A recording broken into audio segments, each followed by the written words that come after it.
It's the end of the day with Ray. Hello, my friends. Well, ladies and gentlemen, if you look on the gigantic, sharp, interactive board, you're going to see a Cannata report article.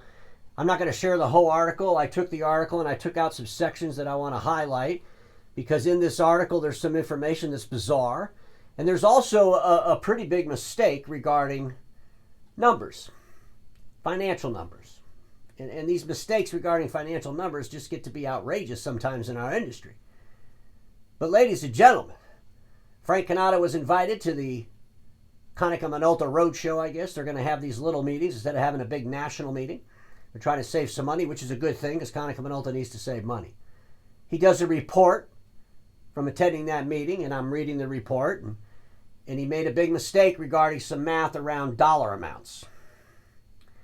Ladies and gentlemen, he said that Konica Minolta's operating profit was $18.5 billion. I'm going to circle that. $18.5 billion.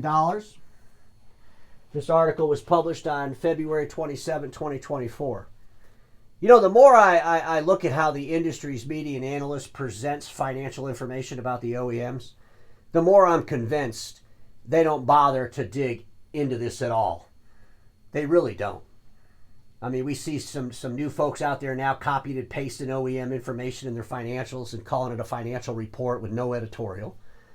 You know, this is the second time we've seen the Cannata report itself misquote numbers that were completely way the hell out there.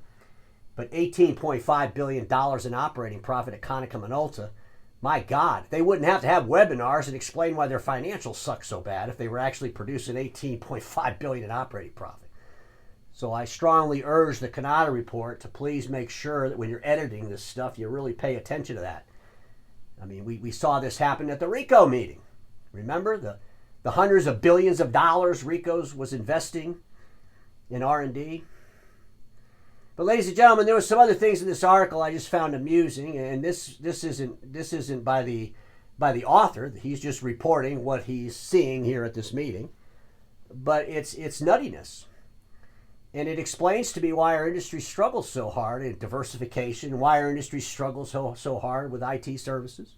Tomorrow I'm going to discuss why I believe Konica Minolta is going to kick to the curb, all covered, and I'm going to share some details around that. But today I want to talk about this article. You know, let me just read a couple of things, and I want to start out with these 5 objectives for fiscal 2024. Konica Minolta's 5 objectives. Number 1. Growth mindset supported by programs to accelerate market share. What the hell does that even mean? What? Another word salad. Number 1 objective for Konica Minolta. An OEM who's had 3 straight years of zero operating profit, like been in the hole big times, hundreds of millions of dollars. They're in the 4th year. 9 months into it, they got a 1% operating profit. Nowhere near $18.5 billion, by the way. It's 1%. It's like $58 million. I'll share it with you in a second. But their number 1 objective for 2024 is a growth mindset supported by programs to accelerate market share. Holy crap. Could you imagine? You got a dealer that goes to this meeting. The meeting's over. They go back to the office. Their business partner says, hey, how did that meeting go? Oh, it was pretty good. Got to meet some old friends. We had some great food and wine and stuff. It was fun. Does Konica Minolta have any objectives for 2024? Oh, yeah, they do. They got 5 of them. What's the first one? Oh, growth mindset supported by programs to accelerate market share. I mean, your business partner's going to look at what the hell does that mean? Oh, I don't know. I just sounded good, I guess. Ladies and gentlemen, what in the hell? Number 2, grow print volume with production, print, and drive service revenue. I think that's just a permission to show up today. And by the way, whatever you sell in print machines, it's going to print less every single day because people are printing less. Continue business transformation with value-added services for dealers. What value-added services for dealers have you already finished doing that dealers are making more revenue from selling your equipment and they're getting more profit from the revenue they sell? What transformation part is helping them do that? Restore Konica Minolta's reputation as the premier channel partner. As the premier channel partner. I've talked about this before. Not as a premier channel partner, but as the premier channel. Konica Minolta, I think you have a goal that's just too far. You're not going to be able to reach that goal. You just focus on delivering products to your dealers that they could sell in the marketplace and make profit from. More importantly, you got to focus on your profitability. Oh, well, that is number 5 Improved profitability for dealers in Konica Minolta. I got to circle that one because now I have to strongly suggest Konica Minolta. And I know you don't reach out to me for any advice, but I would move that up to number 1. I would say that should be the very first objective for FY 2024 for Konica. Because I think dealers out there, when they look at the financial situation of the conglomerate itself, all of Konica Minolta, they're a little bit weary. They're thinking, oh my God, if Konica Minolta doesn't maintain as a going concern, what happens to my MIF? What am I going to do? I got to find another OEM. I mean, holy crap. And then with the financial situation that you're in, Konica Minolta, you put dead last improved profitability for dealers at Konica Minolta. I just think that's a little bit nutty. The other thing I see in this thing is that's kind of crazy. It reminds me of the year 2000. Is Konica Minolta is going to give a $700 rebate for the dealer to buy 3 A3 color machines. That's $233.33 per machine. Why don't you just discount the machine $233.33? Because I'm sure the dealers have figured out what it costs them to manage and file for rebates, and it's probably a whole lot more than $233.33. That just sounds like a 1990 program. We're in the year 2024. Digital transformation. All these things we're trying to do. But we're going to save you $700 if you buy 3 A3 color machines. Konica Minolta talks about how they have a 17% market share. Its revenue increased Q3. Ladies and gentlemen, I saw a chart out there. Let me share this chart with you. This wasn't part of the Cannata report. But this chart's from IDC, and it's talking about the fourth quarter for the calendar year of 2023. And it shows Sharp at 12%, Konica Minolta at 11%, and they're talking about A3 replacements in the Q4 of 2023. The chart below that is U.S. A3 shipment changes percentage between 2019 and 2023. And guess what? Konica Minolta's dead last. They got the worst.